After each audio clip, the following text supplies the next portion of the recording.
बहुत बड़ी स्टेटमेंट दे दी है कि अखिलेश यादव ने बहुत बड़ी स्टेटमेंट दे दी है कि बिहार में एसआईआर का खेल हुआ है, इस वजह से हारे हैं तेजस्वी यादव।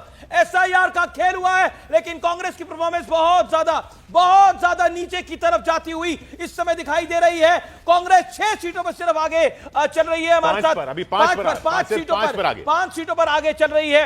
हमारे साथ मणिशंकर अय्यर कुछ देर में लाइव होंगे स्टूडियोज के अंदर। मणिशंकर अय्यर हमारे साथ है, शाहनवाज हुसैन हमारे साथ बहुत वरिष्ठ नेता है भारतीय जनता पार्टी के, वो भी इस समय हमारे साथ लाइव बने हुए हैं। मणिशंकर अय्यर जी नमस्कार, आपका स्वागत है हमारे स्टूडियोज में। सर, कांग्रेस की परफॉर्मेंस पे आप क्या कहना चाहते हैं? What is your take? पहले मैं ये स्पष्टीकरण दे दूं कि मैं कांग्रेस के जानिब से नहीं आया हूं। जी जी। कांग्रेस ने मुझको एक तरफा कर दिया है अरसों से, और पिछले साल 10 मई को जो कांग्रेस के औपचारिक प्रवक्ता हैं श्री पवन खेरा, उन्होंने बिल्कुल साफ कह दिया था कि अंग्रेजी में Manishankar Iyer does not represent the Congress in any capacity whatsoever. Right. तो आपने मुझको निमंत्रण दिया, मैं पहुंच गया हूं, लेकिन इस गलत फहमी में कोई भी न रहे कि कांग्रेस ने मुझे यहाँ भेजा है। नहीं, बिल्कुल नहीं, पर आप वरिष्ठ नेता हैं सर, कांग्रेस के फॉर्मर कैबिनेट मिनिस्टर हैं। बिल्कुल निजी तौर पर मैं यहाँ आया हूँ। हाँ, पर कांग्रेस की परफॉर्मेंस पे तो कुछ बोलेंगे? आपके सवालों का जवाब अब मैं देने को तैयार हूं, क्योंकि मैंने ये स्पष्टीकरण आपके दर्शकों के सामने रखा। आपने कह दिया बाकी लोग कोई भी गलतफहमी में ना रहे, लेकिन आपको नहीं लगता कांग्रेस बहुत बड़ी गलतफहमी में है? कांग्रेस बहुत पीछे है, इसमें कोई शक ही नहीं है।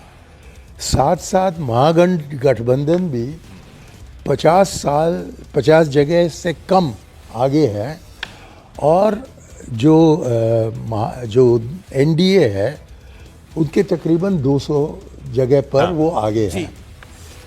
अब ये जो नतीजे हैं इनका कोई संबंध नहीं है जो रिपोर्ट हम देख रहे थे अब तक, जो अखबारों में आ रहा था, जो टीवी में आ रहा था, जो कि दर्शा रहा था कि शायद एनडीए महागठबंधन से आगे हो, लेकिन इतना फासला।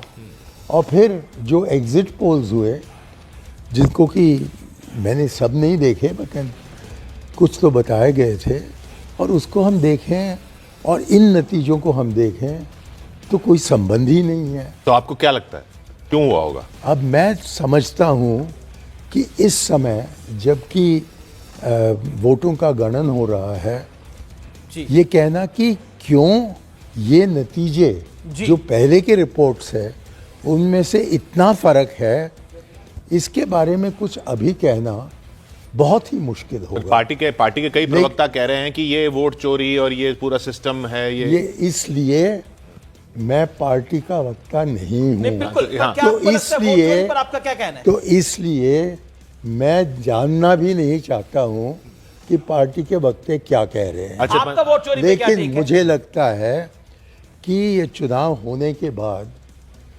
2 चीजों पर ध्यान देने की आवश्यकता होगी। मैं अभी नहीं देने को तैयार हूं। क्या है वो 2 बिंदु? एक कि कुछ वोटिंग में गड़बड़ हुई है क्या, दूसरी कि जो 10,000 रुपए हर खानदान की महिला के अकाउंट में जमाया गया है, और वो भी चुनाव का जो प्रोसेस है वो शुरू होने के बाद, मुझको लगता है कि महागठबंधन के कोई भी पार्टी हो या सब उनको सुप्रीम कोर्ट तक पहुंचना चाहिए। और मैं नहीं जानता हूं, क्योंकि मैं वकील नहीं हूं, कि एक कॉन्स्टिट्यूशनल बॉडी जैसा कि ये इलेक्शन कमीशन है, उसको दूसरे कॉन्स्टिट्यूशनल बॉडी के सामने हम ले जा सकते हैं क्या, इल्ज़ाम लगा सकते हैं क्या। लेकिन यदि उन्होंने मतलब वकीलों ने कहा कि ये हो सकता है, तो मैं उम्मीद रखता हूं कि ये होगा, क्योंकि ये जो नतीजे हैं ये किसी ने इनकी अपेक्षा नहीं रखी। तो आप वो जो 10,000 है उसको एक बहुत बड़ा फैक्टर मान रहे हैं? आपको लगता है? नहीं लगता है मुझे, वो अलग बात है। हम ये महागठबंधन जीतता भी तो तब भी सवाल उठता कि क्या 10,000 रुपये आप पहले ऐलान करें चुनाव के चंद दिन पहले, और उसके बाद जबकि इलेक्शन प्रोसेस चल रहा हो आप हर अकाउंट में 10,000 रुपये पहुंचाएं। एक बड़ी अपडेट है। पटना में सीएम आवास की सुरक्षा बहुत कड़ी कर दी गई है। सड़क जो भी सीएम आवास पे सड़क जाती है उसके यहां पे बैरिकेडिंग कर दी गई है। लेकिन मणिशंकर अय्यर जी, क्या आपको लगता है कि किसी भी पार्टी के लिए, चाहे वो बीजेपी हो, कांग्रेस हो, बीजेपी भी 240 लोकसभा में लेके आई, उसने इंट्रोस्पेक्ट करा और एक कमबैक करा, चाहे वो हरियाणा हो, महाराष्ट्र हो, कांग्रेस को इंट्रोस्पेक्ट करने की जरूरत है। What is your view? I have no view to say on my own party. But still, what you think?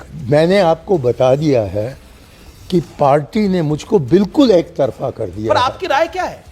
नहीं, मेरी अपनी राय महागठबंधन के बारे में है, और जो सुझाव मैं दे रहा हूँ वो अपनी पार्टी को मैं नहीं दे रहा हूँ, अपने जिस महागठबंधन ने इस इलेक्शन में भाग लिया हो, मैं उनसे कह रहा हूँ कि ये जो नतीजे हैं इनका कोई संबंध ही नहीं है जो इसके पहले रिपोर्ट आए या जो एग्जिट पोल हुआ। एग्जिट पोल तो दिखाई रहे थे कि बीजेपी की एक एनडीए की जीत होगी, 140, 150, 160 सीटें दिखाई रहे थे, उसको क्रॉस कर गए। ऐसे ही हमने महाराष्ट्र में होते हुए देखा, बीजेपी का नंबर बहुत अच्छा आया। मेरा पॉइंट ये, क्या कांग्रेस पार्टी ने आंखें बंद करी हुई है? What is your view? मैं कांग्रेस के बारे में कुछ भी कहने को तैयार नहीं हूं।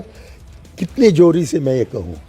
आप चाहते हैं मुझे फंसाने के लिए अपनी ही पार्टी में।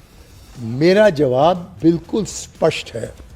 मैंने कहा कि मुझे लगता है कि यहाँ के जो नतीजे हैं और जो भूत में हरियाणा का रिजल्ट आया, महाराष्ट्र का रिजल्ट आया, उसका कोई संबंध नहीं रहा पहले जो टिप्पणी हुई थी।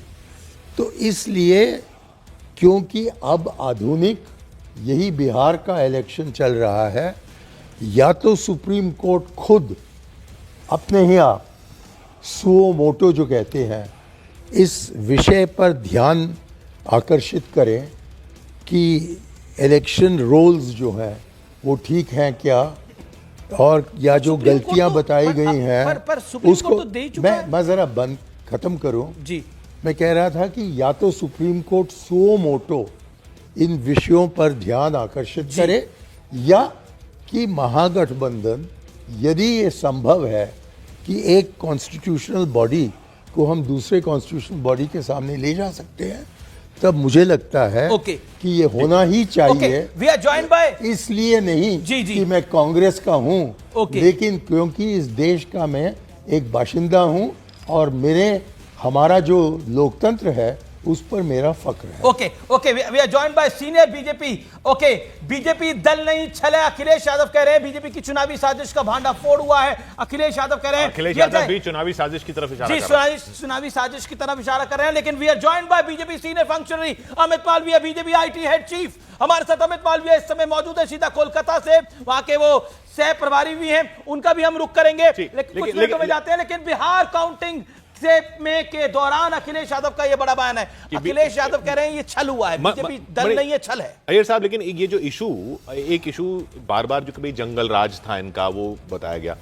ये डायनेस्टिक पार्टीज जो हैं, आपको कुछ और वर्ड भी कह लीजिए, इनको इस तरह का, जैसे तेजस्वी यादव को जितना मिला है वो इसलिए मिला है क्योंकि वो लालू यादव के बेटे हैं, और जो नहीं मिला है वो भी इसलिए नहीं मिला है क्योंकि वो लालू यादव के बेटे हैं। तो ये इस टेम्पलेट को जो तोड़ना पड़ेगा ऑपोजिशन को, क्योंकि बार बार ये इल्जाम लगता है और बार बार ऐसा लगता है ये वर्क करता है कि भाई ये तो फिर जंगल राज आ जाएगा या फिर वो लालू का वो आ जाएगा। ये बहुत आसान है ये कहने का कि ये परिवारवाद के खिलाफ वोट है, नहीं है। मुझे लगता है कि हर पार्टी में और खास तौर पर मेरी पार्टी में चुनाव समय समय पर होते हैं और अक्सर निमंत्रण दिया जाता है खुलेआम कि कोई भी उम्मीदवार बनकर खड़ा हो सकता है। मिसाल के तौर पर जब 2019 में हमने भारी शिकस्त पाया तो तब राहुल गांधी जी ने कहा कि न केवल मैं इस पद को छोड़कर जा रहा हूं, लेकिन मैं नहीं चाहता हूं कि मेरे परिवार के कोई भी इस पद पर लाए जाए।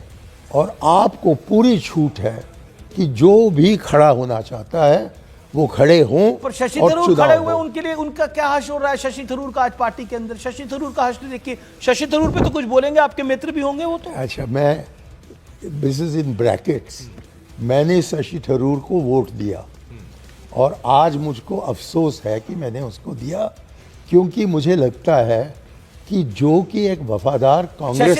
शशि थरूर ने कल कहा कि बीजेपी का विरोध करते करते कांग्रेस वामपंथी बन गई है, कांग्रेस का लेफ्टीकरण हो गया। कांग्रेस हमेशा सेंटर की पार्टी थी मणिशंकर। मैं एक सोशलिस्ट हूं, मैं लेफ्टिस्ट हूं, और मैं उस कांग्रेस में या उस कांग्रेस के एमपी के साथ नहीं रहना चाहता हूं जो कि लेफ्टिस्ट न हो।